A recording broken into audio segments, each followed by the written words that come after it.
मंगलसूत्र में होता है मोती।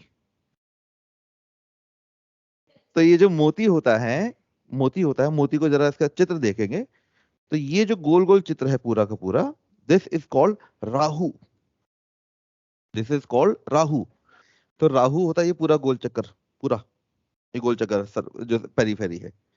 और ये जो लूप, ये जो होल है, this hole is called Budh, Mercury. This is called Mercury. Mercury और बुध की होती है शत्रुता। राहु जो होता है मरकरी के आसपास चक्कर लगाता है, जैसे चंदा मामा धरती के आसपास चक्कर लगाते हैं। तो राहु जो होता है किसका उपग्रह माना गया है? राहु के मरकरी का चक्कर लगाता है। क्लियर हो गया? मरकरी और जुपिटर की होती है दुश्मनी, एंटी होते हैं एक दूसरे के। 1 मिनट के बाद बताऊंगा। ये चीज आ गई। जुपिटर होता है हमारा गला। आपने उस गले के अंदर उसका शत्रु धारण कर लिया, चाहे वो मोती किसी भी चीज का बना हो, प्लास्टिक का, लकड़ी का, या कोई भी चीज का बना हो, मेटल का हो, लेकिन अगर उसमें होल है तो what you are doing, Mercury जो जुपिटर का एंटी है उसको डाल दिया। तो इसलिए ये चीज ठीक नहीं है। आज मैं एक बहुत ही खास चीज बताता हूँ। सबसे पहली बात तो हमको जो एस्ट्रोलॉजर्स होते हैं हमको लोग कहते हैं कि तुम लोग तो इलॉजिकल बातें करते हो, खासतौर पे साइंटिस्ट लोग ये बात कहते हैं, राइट?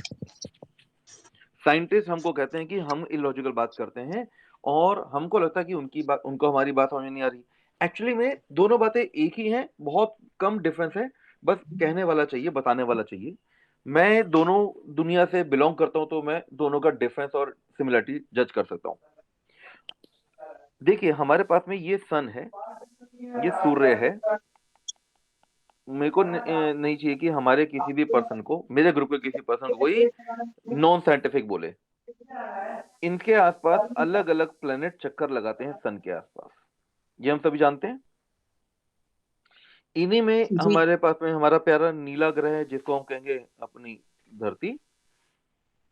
धरती के आसपास है हमारे पास में मून, जो धरती के आसपास चक्कर लगा रहा है। चंद्रमा, चंदा मामा, ये चक्कर लगा रहे हैं, है ना? और ऐसे ही सभी हम जानते हैं कि यहाँ पे आएगा मरकरी, यहाँ पर आएगा वीनस, यहाँ तो अर्थ है ही, यहाँ पर आएगा मार्स, एंटून, जुपिटर, और फिर उसके बाद में सैटर्न। अब अगर हम इसको साइड से देखें, अगर हम इसको साइड से देखेंगे तो हमको क्या दिखाई देगा? तो हमको दिखाई देगी एक फ्लैट चक्री। सभी के सभी प्लेनेट इसके चक्कर के आसपास लगा रहे होंगे। इसके बीच में कौन होगा? सन होगा। ऐसे ही है। अगर इसे हम बिल्कुल बारीकी से देखें तो बिल्कुल एग्जैक्ट सभी प्लेन में नहीं घूम रहे, ये बिल्कुल फ्लैट लाइन नहीं है। यहां से बिल्कुल सीधा देखें तो ये फ्लैट ऐसा नहीं है। कोई कोई प्लेनेट इसमें थोड़ा सा ऊपर नीचे चक्कर लगाते हैं ऐसे। हम इनकी बात नहीं करेंगे क्योंकि हमारे मतलब के नहीं है। मतलब कि कोई प्लेनेट इस तरह से चक्कर लगा रहा है तो कोई हम इनकी बात नहीं कर रहे। हमें मतलब ये है कि अगर सन यहां पर है, सूर्य, सन यहां पर है, ये कौन है? सन। अर्थ यहां पर है, ये ब्लू प्लेनेट। मून किधर होगा? मून इसी के आसपास चक्कर लगा रहा है, और वो मून चक्कर लगा रहा है यहां, इस गोले में। मून और सन चक्कर लगा रहे हैं। अब जब चंद्रमा की परछाई धरती पर पड़ती है तो उसको हम लोग सूर्य ग्रहण कहते हैं, राइट? ऐसे ही है। अब होता क्या है कि साइंस कहती है कि सूर्य ग्रहण इसलिए लगा क्योंकि चंद्रमा सूर्य के और धरती के बीच में आ गया, तो चंद्रमा की परछाई आ गई, चंद्रमा ने सूर्य को ढक दिया, और हम कहते हैं कि राहु सूर्य को ग्रहण लगाता है। फर्क ये है यहाँ पे कि पहली बात तो ये दो जो चीजें हैं, इनके बीच में जो एंगल है ये 5 डिग्री का है, 5.1 डिग्री का एक्चुअली, लेकिन ये 5 डिग्री का फर्क है दोनों के चक्कर लगाने का। चंद्रमा धरती के आसपास ऐसे ऐसे चक्कर लगा रहा है, और धरती सूरज के आसपास ऐसे ऐसे चक्कर लगा रही है। तो इन दोनों के बीच में कितने डिग्री का फर्क है? 5 डिग्री का फर्क है। तो हर बार जब भी चंद्रमा सूरज और धरती के बीच में से गुजरेगा तो हर बार आपको ग्रहण नहीं मिलेगा, कभी मिलेगा तो कभी नहीं दिखेगा। धरती से जब हम ये देखते हैं, जब हम धरती पे खड़े हैं,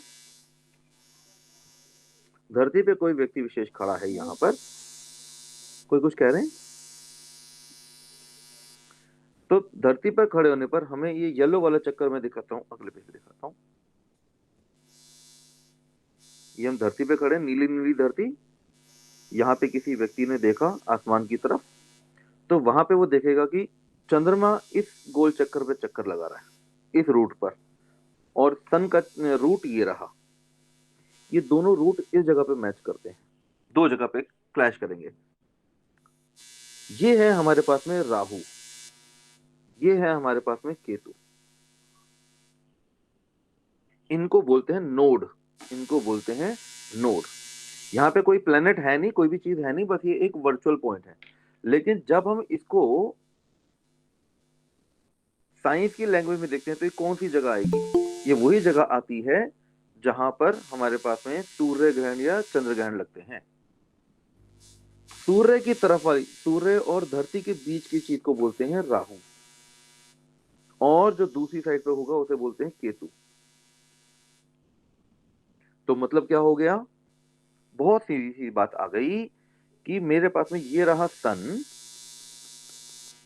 ये रही धरती। जब मून, जब चंद्रमा इधर आता है, जब मून इधर आएगा तो क्या होगा? सोलर एक्लिप्स होगा। सोलर एक्लिप्स होता है। और ये जगह कौन सी है? ये जो पोजीशन है, ये है पोजीशन राहु की।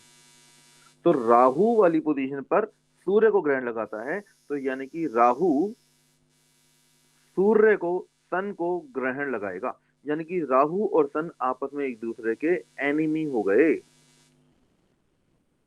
और हमारे पास में चंद्र ग्रहण कब होता है? अमावस को। Very good. उस डे को हम, उस पर्टिकुलर रात को हम अमावस कहते हैं। लेकिन ये होता कब है? ऐसी क्या खगोलीय घटना होती है? जब धरती सूरज और चांद के बीच में आ जाती है, जब धरती की परछाई चंद्र पे पड़ती है। तो ये पीछे वाली साइड किसकी है? पीछे वाली साइड केतु की है। तो केतु चंद्र को ग्रहण लगाता है, केतु मून को ग्रहण लगाएगा। ये दोनों आपस में एनिमी हो गए। किसी का भी केतु अगर डिस्टर्ब होगा तो वो उसके मून को इंपैक्ट करेगा। अब मुझे कौन बताएगा कि मून किन चीजों का कारक है? सर इमोशंस का, माँ का, इमोशन का, पैसे का। तो जब भी कभी किसी की कुंडली में केतु प्रबल हो जाएगा तो उसके माँ को दिक्कत आएगी, उसके पैसे को दिक्कत आएगी। क्या मेरी ये बात सिंपल क्लियर समझ आती है? जी। हाँ जी सर। राहु किस किस चीज का कारक था? ये इंटरनेट और electronic instrument, computer, mobile, wifi, very good, internet. Very good. Son किस चीज का कारक है? पिताजी, पिताजी, दादाजी, आपकी हेल्थ, दादा, और कोर्ट कचहरी, हायर मिनिस्ट्री, आपका बॉस। तो जब भी राहु से सूर्य को कुछ भी हानि होगी तो किन किन चीजों को हानि हमें ऑब्जर्व होगी, दिखाई देगी? कोर्ट कचहरी, और ग्रैंडफादर, हेल्थ, और हाँ फादर से रिलेटेड, और हेल्थ से रिलेटेड। बॉस एग्जैक्टली, के साथ डिस्प्यूट। बॉस के साथ में डिस्प्यूट होगा।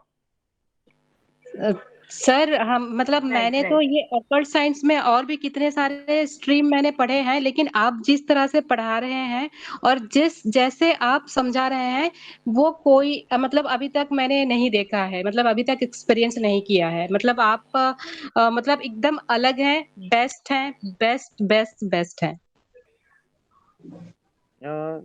जुपिटर और वीनस है, ये जब आपस में जुड़ जाएं, मान लो किसी भी कारण एक ही घर में प्रेजेंट है, जुपिटर और वीनस अगर आपस में जुड़ गए, एक साथ आ गए, तो ये दो चीजों को जनरेट करेंगे, इनसे दो चीजें पैदा होंगी। एक चीज पैदा होगी सन और एक चीज पैदा होगी सैटर्न, दोनों के दोनों प्लस के। बढ़िया उच्च के सन या उच्च का शनि पैदा होगा। जुपिटर, क्या ये बात मान सकते हैं आप लोग? चले आगे। अब जुपिटर जब सैटर्न से तो नहीं मिलेगा, जब वीनस और सैटर्न आपस में साथ बैठेंगे तो क्या जनरेट होगा? केतु। तो इस तरह से ये जब आपस में प्लेनेट एक साथ बैठ जाते हैं तो नया प्लेनेट पैदा हो जाता है। सर वो जो आप बता रहे थे कि मेरे पास दो राहु है, दो केतु, वही वाला कंसेप्ट नहीं, है वो क्या यहां ये? से नहीं आ रहा, वो यहां से नहीं आ रहा वो यहां से नहीं आ रहा। अच्छा। मतलब अगर ये लगाऊं तो शायद, मैंने अभी अपने को ये तो चेक नहीं किया मैंने, लेकिन मेरे में शायद ऐसा हो भी नहीं रहा कि 3 राहु भी हो सकते हैं किसी की कुंडली में, और किसी की कुंडली में 4 राहु भी हो सकते हैं। नंद अग्रवाल जी ने तो सिर पकड़ लिया, क्या क्या बातें कर रहे हैं। सर मैंने भी सर तो पकड़ा हुआ। ये क्या हो रहा है? हाँ, लेकिन वैसे इसमें कोई शक नहीं है साहब, मजा तो आ रहा है, मतलब इसमें नो डाउट मजा तो आ रहा इसमें चीज चीज बड़ी बहुत प्यारी सी है, जैसे चेस खेलने वाली होती है ना, वैसी है। फीलिंग आ जाती है मुझे तो। हाँ बिल्कुल बिल्कुल सब मजा आ रहा है। लेकिन इसलिए ये वाली बात मैं अभी बता नहीं रहा था कि इसके बगैर तो कुंडली देखी ही नहीं जा सकती, किसी भी चीज कुछ एनालिसिस ही नहीं होगा। देखिए हमारे पास में है 4 प्लेनेट मेन: सन, मून, जुपिटर और मार्स। मार्स क्या क्या, मार्स किन किन चीजों का कारक है? मंगल, रेड और रेड कलर हो गया, और जो जिसकी तासीर गर्म हो। जिनकी तासीर गर्म होगी, और मीठे का कारक, ये ध्यान रखिएगा। जो मंगल है वो क्या है? मीठा। हनुमान जी के दिन मीठा चढ़ाया जाता है मंगलवार को, है ना? मीठा बहुत इंपॉर्टेंट है। और रिलेशन में हमारे जो रिलेशन है उनमें किसका कारक है? ये ब्रदर का। ब्रदर का, मामा का, बड़े मामा, हाँ। बड़े मामा का, राइट। ये चारों आपस में कभी एक दूसरे के शत्रु नहीं है, ये आपस में मित्र ग्रह हैं, ये आपस में मित्र ग्रह हैं। शनि इन दोनों का शत्रु है, माता पिता का। सैटर्न जो शनि है वो सूर्य का भी दुश्मन है, शत्रु है, और मून का भी शत्रु है। वीनस, वीनस क्या होता है संजय जी? वीनस क्या होता है? शुक्र ग्रह। शुक्र। ये वीनस किसका शत्रु है? सन का भी शत्रु है और मून का भी शत्रु है। अब हमारे पास में दो चीजें कौन सी हैं हमारे पास में? एक है हमारे पास में राहु, एक है हमारे पास में केतु। राहु सबसे ज्यादा परेशान करने वाला प्लेनेट कहेंगे। राहु मून का भी शत्रु है, सूर्य का तो फुल टाइम शत्रु है। ऐसे समझो, राहु ही तो सूर्य को ग्रहण लगाता है, राहु सूर्य को ग्रहण लगाता है, और चंद्रमा को अर्ध ग्रहण लगाता है, आधा ग्रहण लगाता है। क्या कहा है मैंने? राहु राहु चंद्र सूरज को पूर्ण ग्रहण लगाता है, हाँ, और चंद्रमा को चंद्रमा को आधा ग्रहण लगा। आधा ग्रहण लगाएगा। और केतु, पूरा।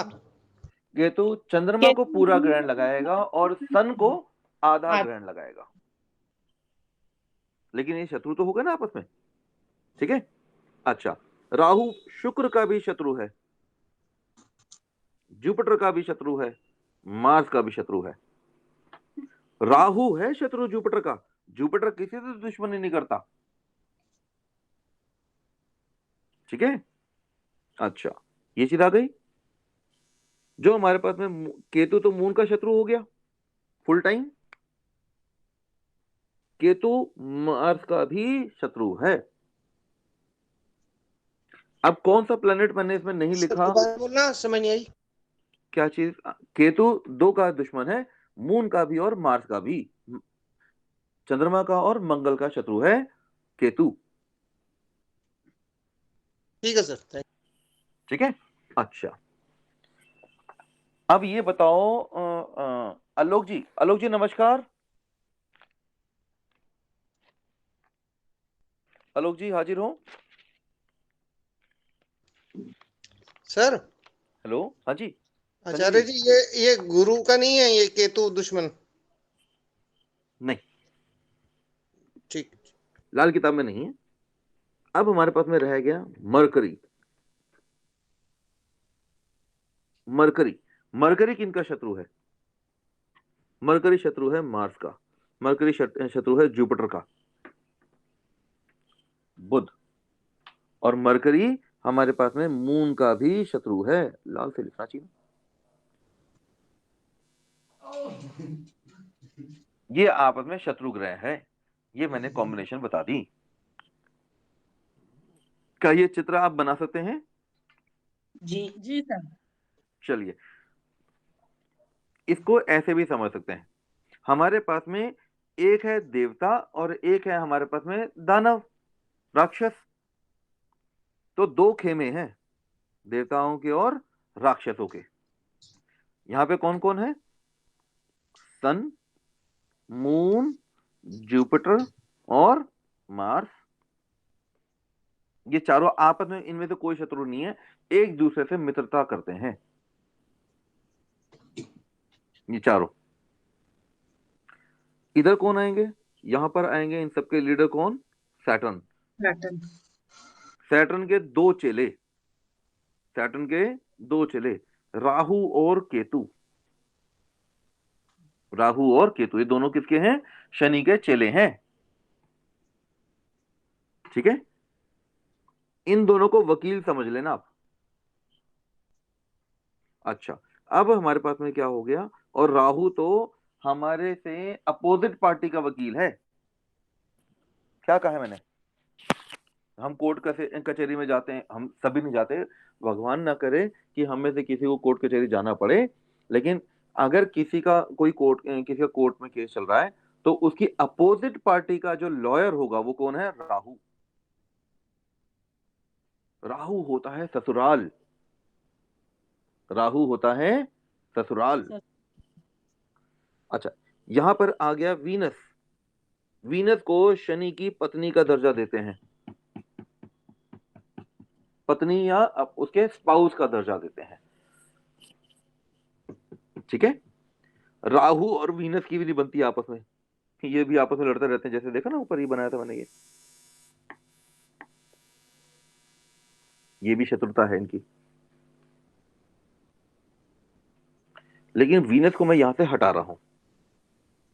ठीक है जी, वीनस को मैंने 1 मिनट के लिए हटा दिया। यहां पर आएगा मरकरी। ये 4 का खेमा हो गया। ये सभी मिलकर क्या करते हैं? वीनस को अपनी तरफ अट्रैक्ट करते हैं। ये वीनस इनके बीच की वो हो गई, कड़ी हो गई। ये उनको अट्रैक्ट करते हैं लोग, ये भी उनको अट्रैक्ट करते हैं। तो वीनस हो गया बीच का बिच्छू टाइप। यानी कि समुद्र मंथन में जैसे कि खींच रहे थे ना, बीच का जो बाट है वो घिसता है, तो वीनस ऐसे ही घिसता है। कुछ भी हो जाएगा, अ, हमेशा आपके स्पाउस को दिक्कत आएगी या केतु को दिक्कत आएगी। आपकी कुंडली में कुछ भी मिस, ये समझ लेना कि किसी की भी आप कुंडली देखोगे कभी भी, तो 70% केसेस में केतु को दिक्कत आएगी। कोई भी प्लेनेट अगर डिस्टर्ब हो गया तो किसको इंपैक्ट पड़ता है? सबसे पहले केतु को इंपैक्ट पड़ता है। केतु के कारक, केतु के कारक कौन कौन है? नंद कुमार जी, केतु के कारक बताइए।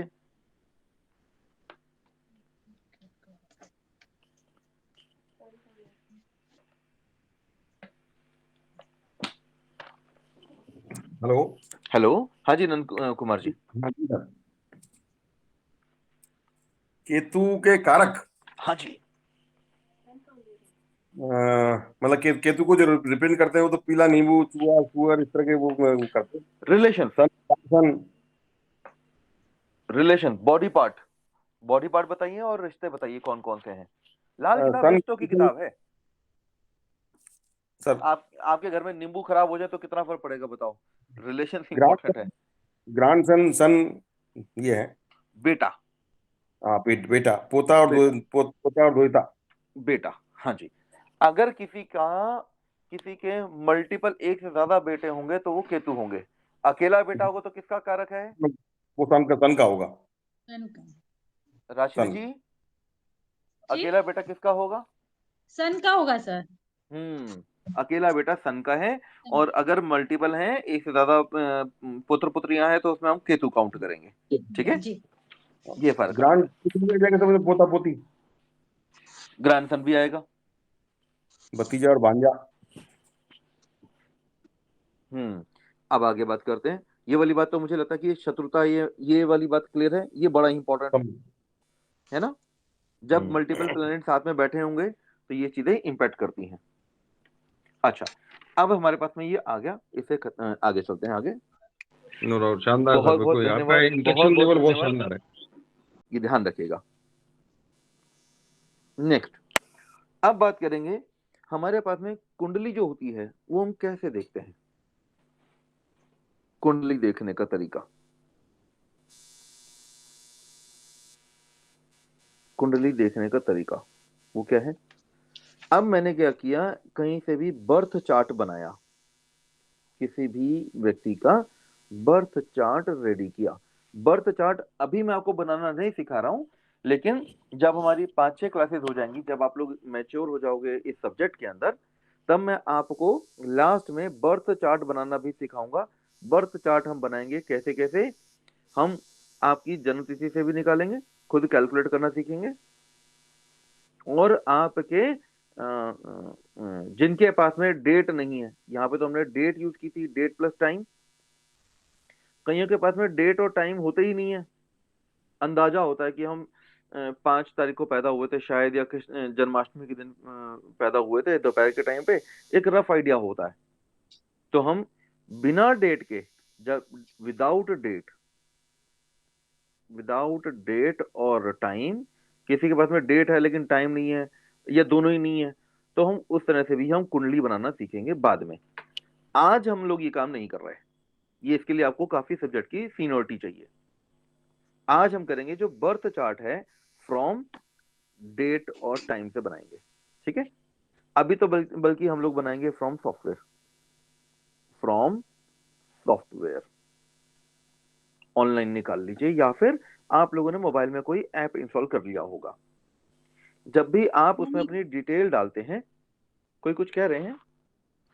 नहीं, हमने नहीं किया, ये कह रहे थे, नहीं पता है सॉफ्टवेयर का। अच्छा, ये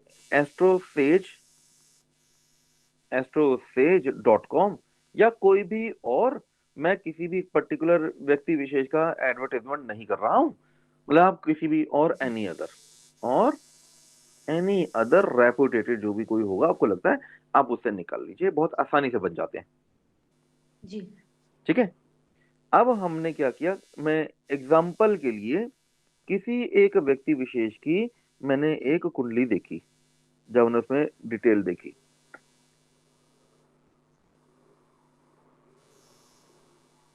ये खाने बने होते हैं,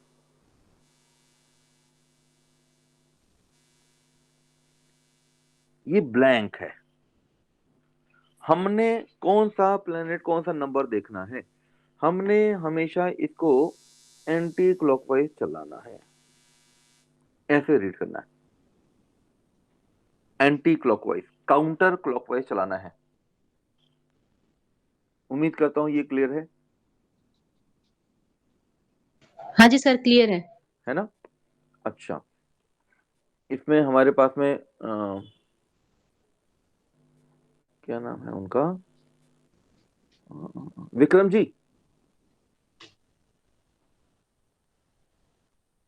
बोलिए सर।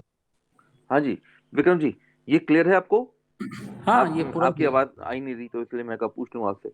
नहीं, मैं ये क्या है, बाहर है ना, डिस्टरबेंस है, बड़ा लाउड स्पीकर चला है, शादी है शायद, ओके, इसलिए म्यूट पे बैठा हूँ। तो हमने इस प्लेनेट, ये वाला जो घर है बिल्कुल बीच में टॉप पर, इसको आपने नंबर देना है 1। ये है नंबर 1 प्लैनेट। कुंडली में कुछ भी लिखा हो हमने उस पर ध्यान नहीं देना, हमने अपना इसको 1 नंबर देना है।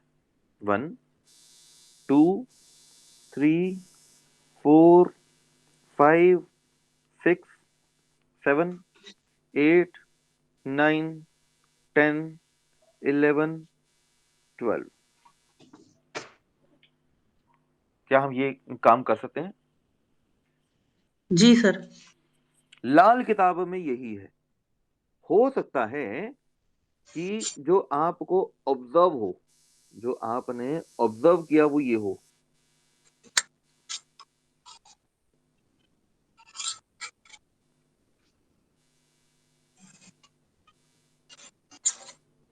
वहां पे हो सकता है कि यहाँ पे 11 नंबर लिखा हो किसी का, यहाँ पे 11 नंबर भी लिखा हो सकता है कि किसी का यहाँ पे 4 नंबर 5 नंबर लिखा हो सकता है यहाँ पे 5 नहीं था 9 नंबर लिखा था। ये नंबर क्या लिखे हैं हमने नहीं देखने, ये हमने देखना है। हमारे काम को हम इस तरह से एनालाइज करते हैं, हमने ये नंबर हटा देने हैं, जो भी नंबर लिखे थे वो हटा देने हैं, सब हटा दो, नंबर नहीं देखने हैं। एग्जाम्पल देखते हैं कोई। मैंने यहाँ पे कुंडली, बर्थ चार्ट, एस्ट्रो सेज कुंडली, कोई भी खोल लीजिए, कोई अच्छा सीन नहीं, ऐसा कुछ नहीं। कोई भी बर्थ डिटेल ऐसे डालेंगे आ जाएगी।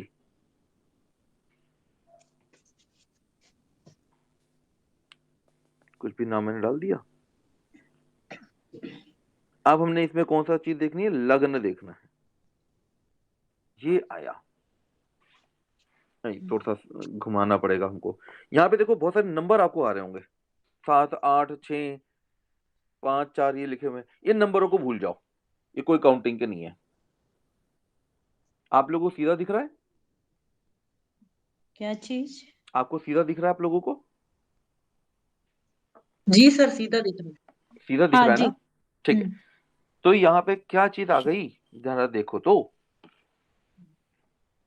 आपको दिखा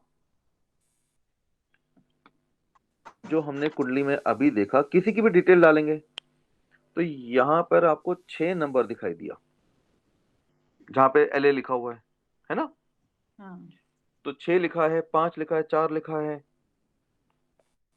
तो यहाँ पे नंबर क्या लिखे हुए हैं? 6 7 8 9 10 11 12 1 2 3 4 5, ये नंबर लिखे हुए हैं। इन नंबरों को हमने हटा देना है, हमें ये नंबर नहीं देखने। मैं उम्मीद करता हूं ये सीधी सीधी बात मैंने कही, ये नंबर नहीं देखने जो आपको उसमें लिखे हुए आएंगे। फिर हमको क्या करना है? ये नंबर लगाने, इनकी जगह पे हम अपने नंबर लिखेंगे। हमारे नंबर क्या है यहाँ पे? 1 2 3 4 5 6 7 8 9 10 11 और 12, ये नंबर होने चाहिए जो आपके साइड में इधर लेफ्ट वाली में लिखे हुए हैं।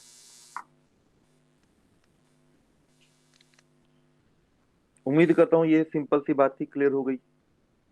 जी सर, क्लियर है। अब किसी भी व्यक्ति विशेष की अगर कुंडली में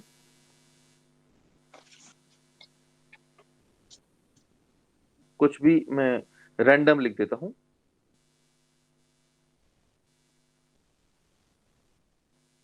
कोई ये ना सोचे मैं किसी व्यक्ति विशेष की लिख रहा हूं।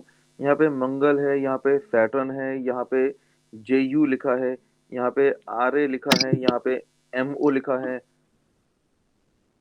यहाँ पे मरकरी ME लिखा है और सन लिखा है। राहु यहाँ पर है तो केतु यहाँ पर होगा। 1 2 3 4 5 6 7 8, कौन रह गया इसमें? कौन नहीं लिखा मैंने? वीनस नहीं लिखा है, शुक्र नहीं लिखा है, तो वीनस मैंने यहां लगा दिया। ठीक है? क्या मैंने इसमें कहीं पे नंबर लिखे हैं? No sir. मैंने नंबर नहीं लिखे हैं। मान लेते हैं कि जो हमने बर्थ चार्ट में देखा, सॉफ्टवेयर में जो आया, सॉफ्टवेयर से जो निकल कर आया वो ये आया। वो यहाँ पे लिखा था 6 7 8 9 10 11 12 1 2 3 4 5 ये लिखे थे हमारे को सॉफ्टवेयर में से, जो मोबाइल ऐप डाल के हमने लिखे। तो हम क्या लिखेंगे लाल किताब के अकॉर्डिंग? नंबर 1 2 3 4 कुछ गलत हो गया, गड़बड़ हो गई। कुछ गलत हो गया, एक मिस कर दिया ना। 2 3 4 5 6 7 8 9 10 11 12 नंबर हमने चेंज करने। ये लाल किताब की बहुत स्पेशलिटी है। और एक जब हम लाल किताब वाले किसी भी दूसरी पद्धति वालों से बात करते हैं, वो हमको इसी बात पर टोकते हैं कि ये कैसे हो गया, इससे क्या फर्क पड़ता है, कोई कैसे हो गया। हम पीएचडी थोड़ा ना कर रहे हैं, हमने पीएचडी नहीं करनी, हमको ये इंस्ट्रक्शन है कि हमारे फॉर्मूले इस तरह से सेट किए हुए हैं। आई डू हैव लॉजिक, लेकिन मुझे लगता है कि अभी हम लोग इस लॉजिक के ऊपर ना जाके हम इसका यूज करना सीखें। उम्मीद करता हूँ ये बात क्लियर हो गई। जी हम इससे ये बनाएंगे, इससे ये बनाएंगे जो भी था। ठीक है जी, ये होगी बात खत्म। अभी तो आप लोगों ने अपनी कुंडलियां नहीं देखी, अपनी अपनी कुंडली देखोगे तो एकदम दिखेगा ये क्या हो रहा है, अरे ये इस वजह से हुआ, अरे वो उस वजह से हो गया। आपको तो मैं ये बता दूंगा कि आप खुद देख लेना। अभी जब मैं आपको इसकी कोरिलेट करूंगा आपके घर से, आप 1 मिनट में बता दोगे कि आपकी बेड साइड पे क्या रखा हुआ है। बिस्तर के साइड में किसी ने किताबें रखी होंगी, किसी ने क्या रखा होगा, किसी ने लैपटॉप रखे होंगे, किसी ने क्या रखा होगा नहीं रखा होगा, सब पता चल जाएगा। आपके बेटे के कमरे में क्या रखा हुआ है आप बता दोगे बैठे बैठे, यही देख के सर। ये देखकर। क्या चीज चाहिए बताओ। ये तो जादूगर वाली बातें आपने बता दी है सर। हाँ जानते नहीं थे। अरे बता रहा हूं मैं, 10 नंबरी। नंद कुमार जी, अरे राजेश्वरी जी, राजेश्वरी जी तो आज बात नहीं कर रही। राजेश्वरी जी बताइए, 10 नंबरी किसको बोलते हैं? 10 नंबर मीन्स वो इसके वाइज किस तरह से? आम जिंदगी में 10वां घर 10 नंबरी किसको बोलते हैं? प्रोफेशन का 10 नंबरी आम दुनिया में। नहीं, 10 नंबर नहीं 10 नंबर ही तो चालाक वो होता है जो धोखेबाज। धोखेबाज, तो धोखे का घर है कौन सा? 10 नंबरी। 10 गिनना शुरू करते हैं। हाँ जी। 1 2 3 4 5 6 7 8 9 10। कौन से घर पे पूछे? थर्ड हाउस, पे ये पूछे। आ गया। हाँ यही मैं बोल रही थी। तो ये 9th हाउस कैसे आ गया इसमें, और 10 नंबर ही कहाँ से आया? अच्छा, अब ये छठा किसको देख रहा है? छठा किसको धोखा देगा? छठे घर में बैठा प्लेनेट किसको धोखा देगा? तीसरे घर में बैठे प्लेनेट को देखा। ये क्लियर है जी? ठीक है जी, ये तो क्लियर हो गया। जी जी, ये तो क्लियर है। छठे को धोखा कौन देगा? 12वां अब छठा भी तो किसी का 10वां आएगा, उल्टा काउंट करते हैं। 9th house. अब है ना, छठा मेरे को उल्टा करेंगे तो ये क्या हो जाएगा? 1 2 3 4 5 6 7 8 9 10। 9th ना। अच्छा, मतलब तो 9th जो है वो छठे को धोखा देगा। एरो देखो ना, आपने मतलब शायद एरो पे ध्यान नहीं दिया। ये क्लॉकवाइज और एंटी क्लॉकवाइज ऐसे करके देखना है तुम्हें। देखो मैं तो हर बार क्या चल रहा हूँ, एक ही दृष्टि है चलने की, एंटी क्लॉकवाइज। नहीं समझ गई, अब समझ गई। आपने एरो बनाए हुए हैं, वो समझ हाँ गई अब। अच्छा, एरो पे आपने फोकस नहीं किया था पहले है? नहीं बनाए मैंने, सही है एरो, पर मैंने ध्यान नहीं दिया कि ऐसे भी गिनना है। मैं दोनों तरफ को, मतलब वो एक ही तरफ चल रही थी, जो वो अच्छा थी अच्छा, वैसी दृष्टि। ये आपसी दृष्टि वाली एरो में चल रही थी एक ही साइड, तभी मेरा गलत हो रहा था। अब समझ गई। किसी भी तरह की कंफ्यूजन से बचने के लिए हमेशा ध्यान रखेंगे, हम हमेशा एंटी क्लॉकवाइज ही चलेंगे, हम क्लॉकवाइज की बातें नहीं किया करेंगे। यहाँ पे जुपिटर बैठा है जी, बताओ जुपिटर को धोखा देने वाला ग्रह कहाँ होगा?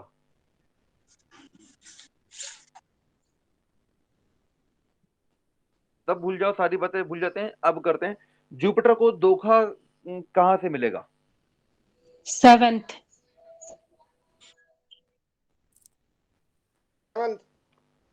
7 पक्का। तो यहाँ पे जो भी प्लेनेट होगा वो क्या करेगा, जुपिटर को धोखा देगा।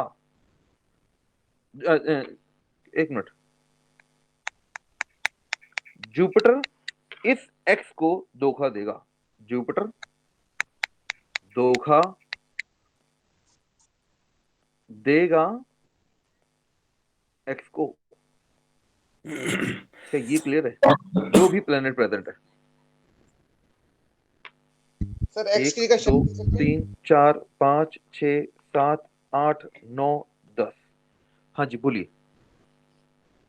एक्स की जगह अब लेकिन हमारा क्वेश्चन तो ये था कि जुपिटर को धोखा कौन देगा? सर सेकेंड हाउस में जो बैठा होगा। हाँ जी, और कोई क्वेश्चन क्लियर है? संजय जी आप क्या कह रहे हैं, बीच में बोलिए। कुछ नहीं सर, बाद में बात करूंगा।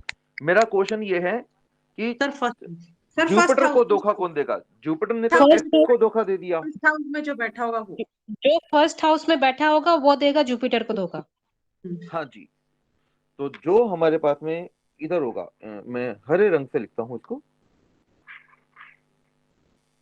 यहां पे है y 1 2 3 4 5 6 7 8 9 10।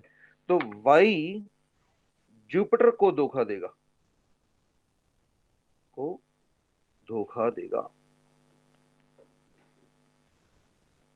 क्या मैं इतनी बात समझ सकता हूँ कि होगी?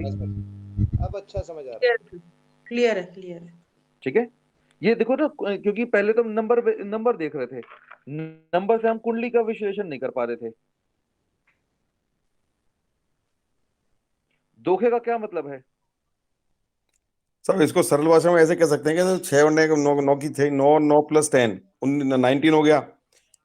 19 में एक घर तो उसका खुद का हो गया, 19 माइनस 12, 19 माइनस 7 में बराबर 6 हो गया। 12 माइनस 9 19, तो 7 तो 6 आ है ना? जाएगा। हाँ, एक चलो और मैच ऐसे क्या करेंगे। समझ में आ गया सब में थोड़ा, आगे ठीक ना है। आपको क्लियर हो गया, हर एक का मैथ अलग है ना? ठीक। मतलब चलिए। सर ये धोखा देना इनकी पीठ में छुरा घोंपना टाइप में। हाँ, बस अभी ये समझ लो। अब यहाँ पे मेरे पास में कौन है? यहाँ पे हमारे पास में चंद्रमा है, मून है, ठीक है।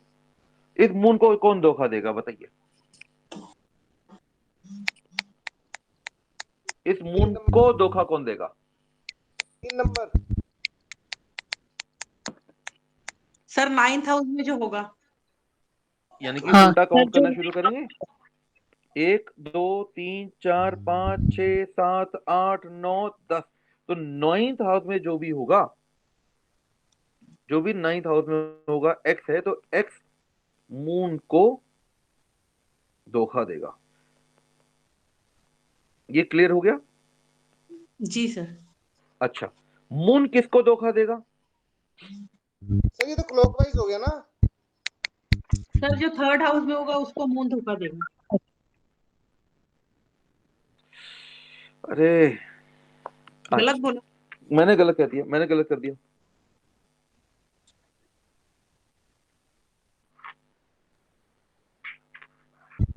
तीसरा घर आना चाहिए।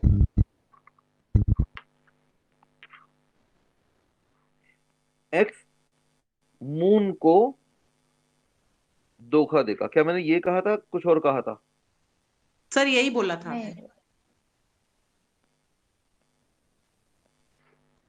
यही कहा था। जी हाँ जी सर। ठीक है, ये बात हो गई। मून किसको धोखा देगा? जो 3rd हाउस में होगा उसको। में होगा। कैसे निकालेंगे जी? येलो कलर से देख रहा हूं। 1 2 1 2 3 4 5 6 7 8 9 10। जो भी 3rd हाउस में होगा, 3rd हाउस में कौन है? वाई है। मून वाई को धोखा देगा। ठीक है जी, ये क्लियर हो गया? जी सर। हाँ जी सर। पढ़ाइएगा, ऐसा नहीं कि हम बेसिक करके हम लोग ऐसा नहीं छोड़ने वाले आप। जसप्रीत जो जी, आपको सपना एक बार भी लगा कि मैंने आपको कहीं से भी कम करवा रहा हूँ? नहीं, वैसे नहीं, आप मेरी बात को गलत समझ रहे हैं।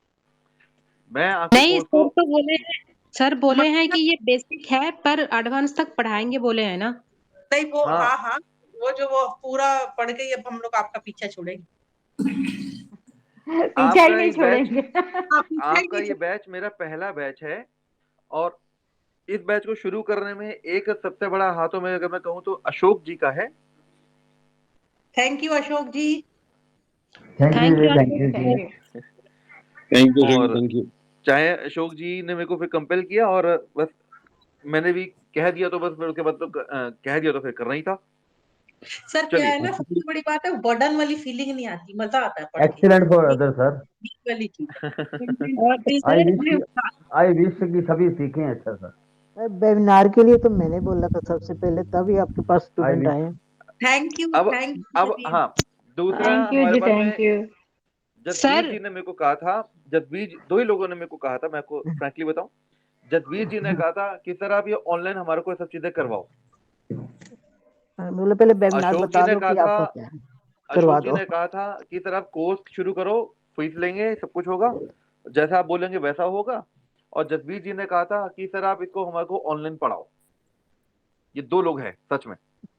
दोनों का थैंक यू, दोनों को थैंक यू। थैंक यू दोनों का थैंक यू। दोनों का तो थैंक सर यू। हम और भी यदि कोई हो सकता है तो और ही पढ़ाना था आप, तो और भी यदि कोई आपकी विद्या को पढ़ाते जाओ फिर, सर और छोड़ेंगे क्योंकि नहीं।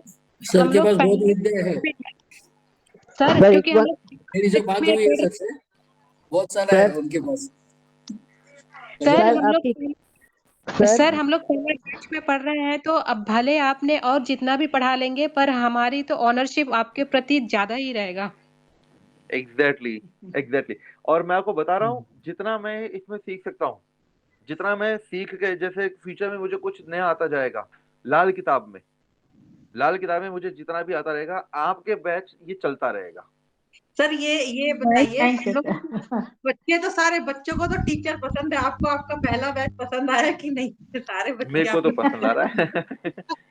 सारे मतलब कि ये मेरा सर पहला कमर्शियल बैच इसे कहिए जसप्रीत जी, ये मेरा पहला कमर्शियल बैच है। सर मैं आपको आपका अपना एक पर्सनल एक्सपीरियंस बताती हूँ। हाँ मैं जी भी पहले बिल्कुल। टीचर थी, तो मैंने जैसे ट्यूशन करती थी घर में, तो मैंने बच्चों को क्या किया था, पहले वो बच्चों के एडमिशन नहीं हो रही, मैं बोला मैं कुछ बच्चों को फ्री में पढ़ाऊंगी। तो मैंने उन बच्चों को तकरीबन 10-15 बच्चे थे, उनको फ्री में पढ़ाया, तो उनका आर्मी स्कूल में सभी का एडमिशन हो गया। और उसके बाद में मेरे पास 50 बच्चे आ गए थे। पहले मैंने 10-15 बच्चों को फ्री पढ़ाया, उसके बाद में ट्यूशन में मेरे पास 50-50 बच्चे होते थे, 30 3 बैच लगाते थे। तो ये बात होती है, अगर आपने हमसे शुरू किया है तो अभी आपकी लड़ी शुरू हो गई, इसलिए जो हमने बस कम आप फीस लोग दी है अपना ना, आशीर्वाद बनाए रखें मेरे पर और हम मेरे घर वालों पर, मेरे घर के सदस्यों पर, कि खुशहाली रहे और तरक्की करें हम लोग। हमारे घर में भी बहुत सारी चीजें ऐसी होती हैं जो सभी के घरों में ऊपर नीचे कुछ ना कुछ चलता रहता है। तो मैं आप लोगों से आशीर्वाद मांगूंगा, दुआएं मांगूंगा कि वो सब चीजें जितनी भी हमारे घर वालों ने तकलीफें देखी हैं, मेरी वजह से मेरे घर वालों को जो तकलीफें आई हैं, वो जल्द से जल्द खत्म हो जाएं। बस ये मैं आप लोगों से आशीर्वाद चाहूंगा। और सर जो आपने हमसे कम फीस ली है, आप तो अभी बिजी उसका रहोगे आपको सर, अब तो बिजी रहोगे आप। आपको इंटरेस्ट उतना ही मिलता जाएगा। अभी हमारी जो कम फीस है ना, उसका आपको उसी का आगे आगे, जैसे आप जो बना रहे हो फायदा ना एरो, मिलता ऐसे जाएगा। बढ़ते जाएगा, उसी का एरो आगे आगे बढ़ता जाएगा। सर फीस से भी ज्यादा ना, जो एक चीज मैटर करती है ना कि जो डेडिकेशन होता है ना सिखाने का, और उस चीज को कंसेप्ट को क्लियर करने का, ये नहीं कि सिर्फ पढ़ा दिया आगे आगे पीछे नहीं, हर एक का वो करना, वो भी मैटर करता है सर। कि जैसे आप एक डेडिकेशन से पढ़ाते हैं, हर एक चीज इतनी क्लियर करते हैं कि उस चीज को आप इतना इंटरेस्टिंग बना देते हैं कि पढ़ने में मजा आता है। तो हम काफी लोग होते हैं दिन भर से ऐसे कंफ्यूज है, 10 चीजों में उनके माइंड रहता है सारा कुछ, लेकिन इंटरेस्टिंग बना देते हैं, ये भी मैटर करता है। और आपको, आप बोले या ना बोले, सबकी दुआएं तो आपको लगेगी। जब हम पढ़ के खुश हो बिल्कुल गए, बिल्कुल। खुशी आपको मिलेगी, वो डबल आपकी होएगी। यही तो मैं बस डबल चौगुनी होगी। आपका आपका साइकिल जो है ये ऐसा बढ़ता जाएगा। आप जो जसवीर जी ने ये बात बोली, आप देखना ये चीज होगी जरूर। बस आप अब लोग तो अपना कारमा आशीर्वाद बनेगा बनाए सर रखें। आपके, टाइम अब है, तो कारमा बनेगा कारमा। भी होती सब है अजय भाई जिंदगी साहब अब कारमा बनेगा। आप बस तो पढ़ाए जाओ सब, आप तो आगे आगे से आगे बैच हमारा आगे करते जाओ, हम पढ़ते जाएंगे, आप तो लोग ये पूरा बैच आप लोग चलता मेरा रहेगा। साथ गैप दीजिए। नहीं होता, वो बस ऐसे ही चलता है, कारवां चलता है, गैप नहीं होता उसमें। जस्ट अब वी शुरू आर करेंगे, आप लोग सर, थोड़ा सा साथ दीजिए। नहीं और नहीं, हम आपके साथ हैं, हम तो छोड़ेंगे ही नहीं सर आपको। हम आपके साथ हैं। अच्छा, एक प्रॉमिस और करूं मैं आपको, हम्म। हाँ जी सर। एक प्रॉमिस और करूं। हाँ जी सर। मैं ऐसा पढ़ाऊंगा, देखो मेरा पढ़ाना कंप्लीट, शायद मैं अपनी तरफ से पूरी कोशिश करूंगा कुछ ना छोड़ने की, बट फिर भी एक व्यक्ति विशेष में एक जिज्ञासा रहती है कि मैं और भी व्यक्ति से पढ़ के देखूं।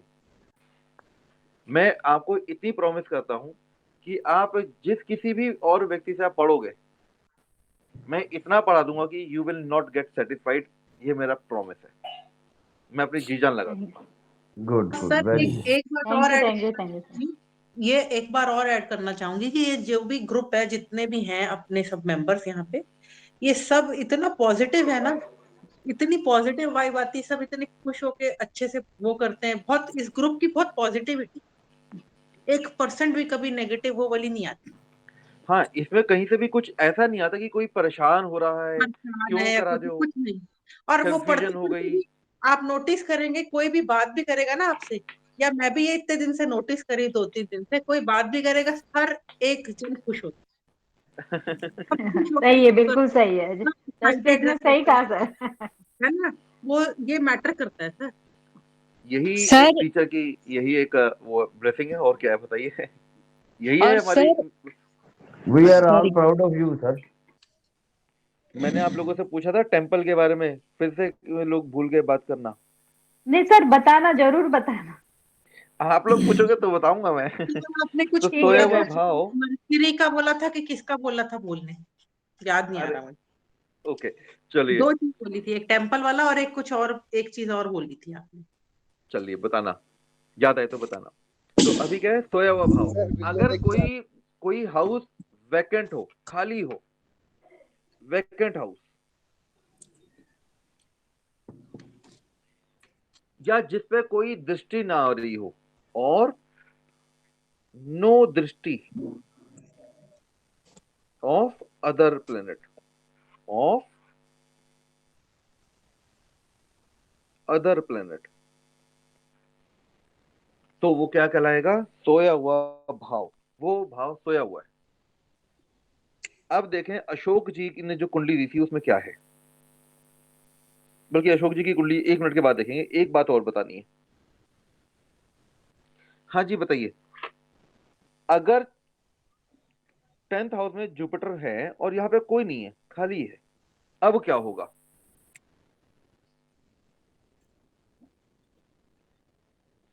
क्या 4th हाउस में किसी भी प्लेनेट की कोई दृष्टि है? क्या कोई भी प्लेनेट चौथे घर पे नजर दिखाता है?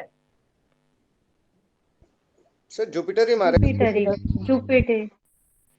तो हम स्टैंडर्ड जो व्यू है वो है हमारे पास में 4 से 10, जो स्टैंडर्ड है, राइट। तो ये चौथा घर जो हो गया वो क्या हो गया, स्लीपिंग, ये सोया हुआ है।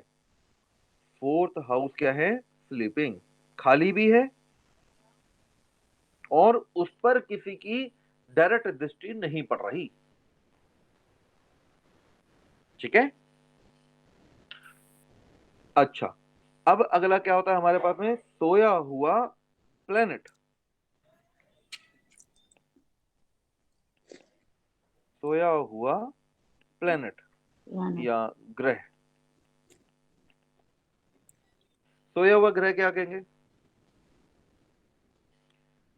who watches that planet,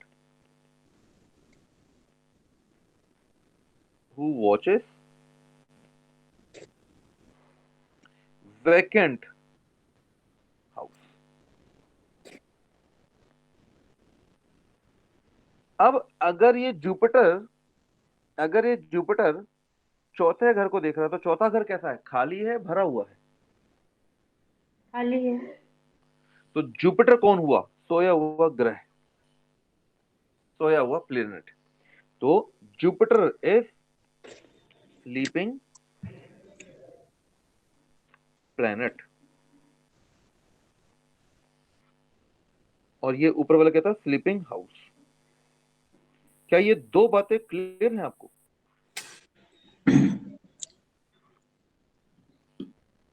फिर से देखेंगे, फिर से देखते हैं।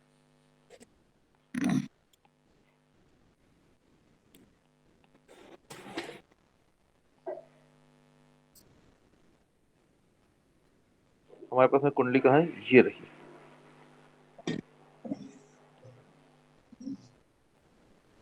ये अशोक जी ने कुंडली दी थी, ठीक है। मैं इसमें जरा बाकी चीजें क्लीन कर दूं।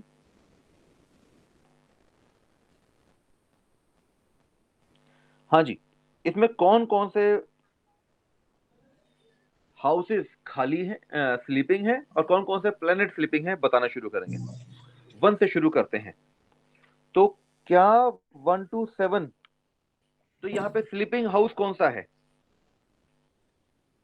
हम लोग लिखेंगे sleeping Jupiter house. Moon 7th house sleeping है सर। और हाँ। मरकरी स्लीपिंग हाउस और स्लीपिंग प्लेनेट। और स्लीपिंग हाउस है सूर्य। तो क्या हो गए बताइए, कौन सा हाउस स्लीपिंग है?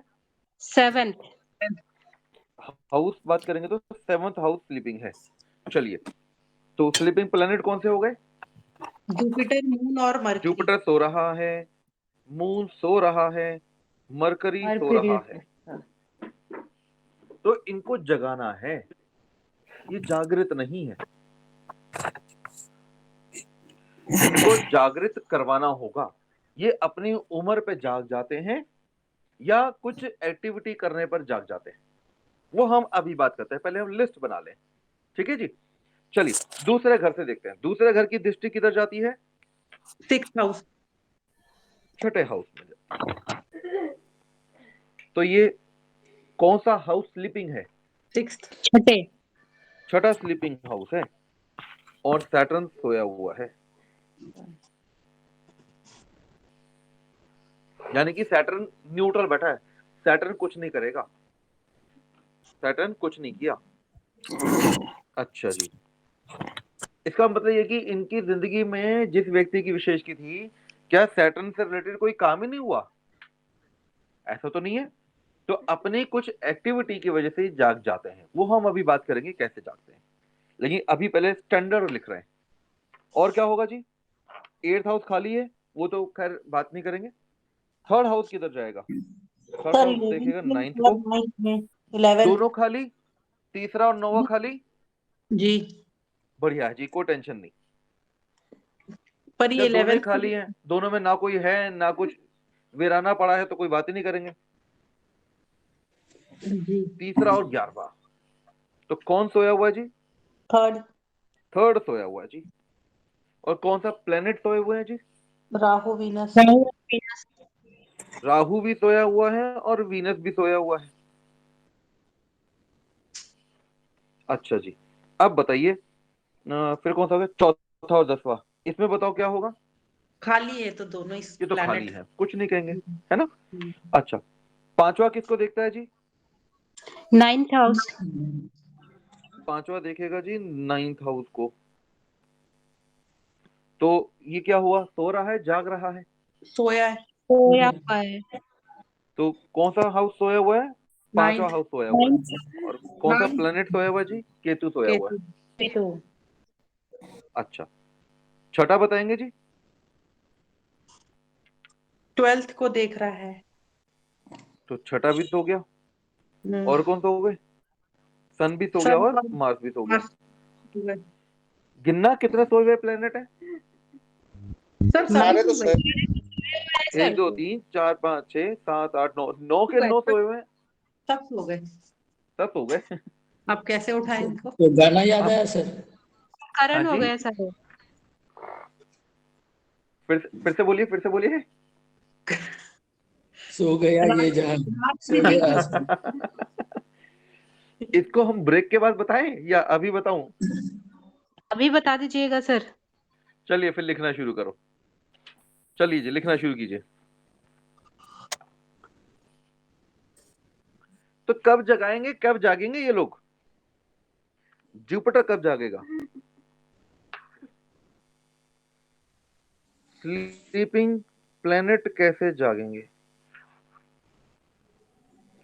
स्लीपिंग प्लेनेट को कैसे जगाएं?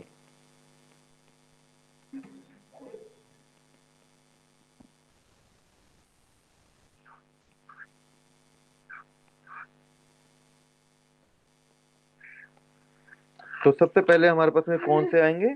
सबसे पहले आएंगे हमारे पास में जुपिटर। जब भी कोई व्यक्ति बिजनेस करेगा, जब भी ये व्यक्ति विशेष बिजनेस स्टार्ट करेगा, जॉब ज्वाइन करेगा, इनमें से कोई भी काम क्या कर दिया, बिजनेस स्टार्ट करे या जॉब ज्वाइन करे, तो क्या होगा? बृहस्पति जाग जाएगा। नहीं तो कौन सी एज में? 16 ईयर में जाग जाएगा, 16वीं उम्र में जाग जाएगा। ये बृहस्पति कब अशुभ फल देगा? अशुभ फल कब देगा? अशुभ फल आएंगे 6th में एंड 22nd में। जब 6 साल की उम्र थी या 22 साल की उम्र होगी, तो इस व्यक्ति विशेष को जुपिटर के नुकसान होंगे। सर